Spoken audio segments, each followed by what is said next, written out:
Iepatāties Saeimas deputāti, prezidentkungs, kantorkungs, cienījami kolēģi. Es runāšu par divām praktiskām lietām. Un vispirms es mūsu lauksaimniecības mežģinājumu nodaļas vārdā gribētu pateikt paldies prezidentkungam par to, ka viņš tiešām ļoti aktīvi dialogu veido ar mūsu sociālajiem partneriem un cīnās par gan finanšu iesaisti, gan ar akadēmijas valstisku funkciju, iegūti tāds stingrāku stāžu valstisko funkciju jomā, kas notiek apsteicām. Mēs, protams, cik vien mēs varam, mēs arī palīdzēsim šai darbā. Un tāpēc paldies Kantorkungam, mēs redzam, ka daudz ir izdarīts šī perioda laikā. Tā noklausās viss, ka tiešām mēs esam daudz ko paveikuši.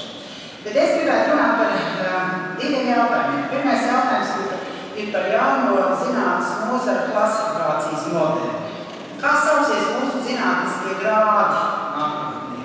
Mūsu lauksaimniecības mežģinātņu, mūsu lauksaimniecības mežģinātņu nodaļa kopā ar lauksaimniecības mežģinātņu akadēmiju, tā paplašināta sēdi, mēs plaši un kā arī sāpīgi diskutējām par to, katru pusi, jo zinātnes padomi izvirzīs apspriešanai, tātad diskusijai, tātad jaunu modeli, kas ir OECD valstu modelis, un šeit tātad visas zinātniskās nozares ir sadalīts 6 lielos blokos. Tātad tās būtu inženierzinātne, tehnoloģija, tātad riņš, tad būtu dabas zinātnes, veselības un medicīnas zinātnes, sociālās zinātnes, tātad DRSoc, kur būtu juristi un politologi, sociologi, ekonomisti, vadības zinātnes, arī PR speciālisti, visi būtu apvienoti. Tad būtu humanitārās zinātnes, tātad DRHum, un lauksaimniecības zinātnes DRLauks.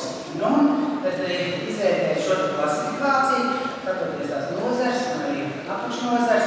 Jāsaka tā, kā mežsaimnieki ir galīgi neapmierināti ar to DRLauks, par cik, un tāpat veterināra medicīna par cik, tad mēs atgriežamies vecajā Padomju Savienības sistēmā, jo tieši neatkarības gados mežsaimnieki iegūst šo tiesību vērst silvu, jo tomēr mēs esam 4. bagātākā valsts Eiropas Savienībā mežiem, visbagātākā no Baltijas valstīm, un šeit ir ļoti dziļi un plaši pētījumi, un tāpēc meža zinātnieki uzskata, ka noteikti viņiem ir šis grāds jāsaglabā, un es domāju, ka tā būs vēl arī citās jomas.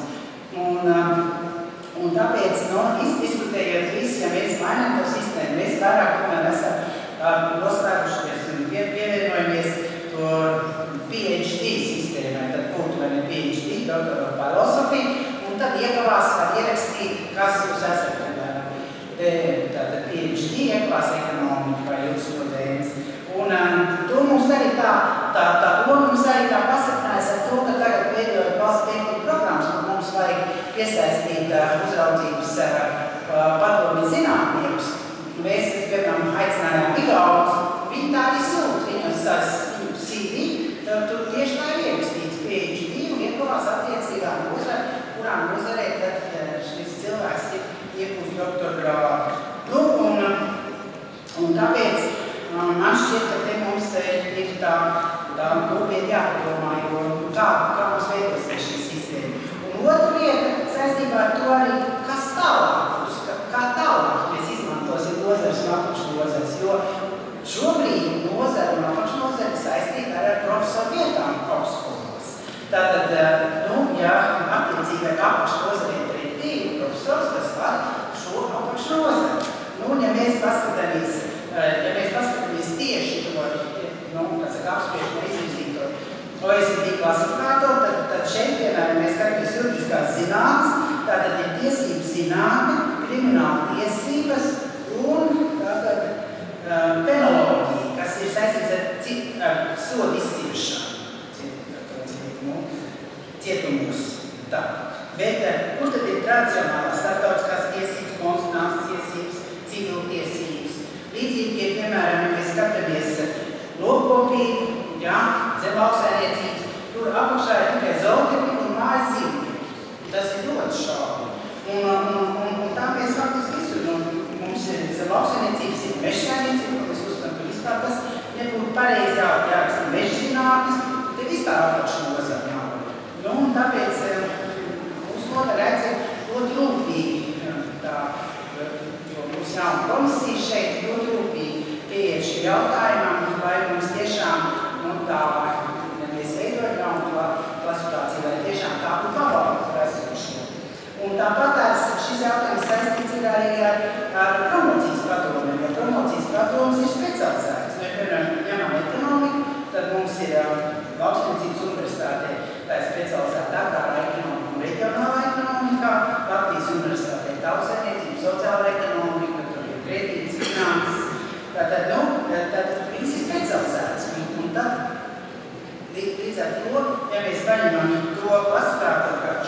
pēc labāk. Un otrs jautājums, ko es gribētu teikt, ir tā, ka šobrīd mēs ļoti aktīvi strādājam ar valsts pētījumu programmu projektu sagatavošanu. Tātad līdz 22. aprīlim mums ir jāiesniedz valsts pētījumu programmas konkursam. Un kā jūs zināt, ka mums ir šim periodam 2017. gadam 6 programmas, līdz šim ir 5. Tātad vienkārši tagad šeit sēž ļoti atbildīgi 2 deputāti, kas ir komisijas priekšsēdētājs un apakškomisijas priekšsēdētājs. Halo! Deputāti, jūs man dzirdat? Redzat, mums ir tagad nākušajam periodam 6 pētījumu programmas. Bet finansējums ir tāds, kāds bija 5. Un mēs faktiski 6. kas saistīta ar sabiedrības un valsts ilgspēju attīstību, mēs esam izveidojuši daļēji noņemot no retorikas, kas arī ir ārkārtīgi svarīgi. Tāpēc man ir ļoti liels lūgums jums un aicinājums uzsvērt lielu malaču, ka jūs šeit esat un klausties debatas un esat līdz galam, tas ir tiešām liels galvies. Bet jums ir jāatbalsta mūsu nākošā perioda finanšu veidošanā un mums ir vajadzīgi vismaz 1,5 miljonu eiro vairāk, lai netonika neciest un lai arī šī jaunā programma varētu normāli strādāt, jo projekts top, un mēs iesniegsim un vairāk projekti, tā kā tur arī būs konkurss vai labāko izvērētas, lai ar tās attīstītu vai nenodošanās. Tā kā tad ļoti priecīgi par savu prātību. Tad paldies! Es domāju, ka mēs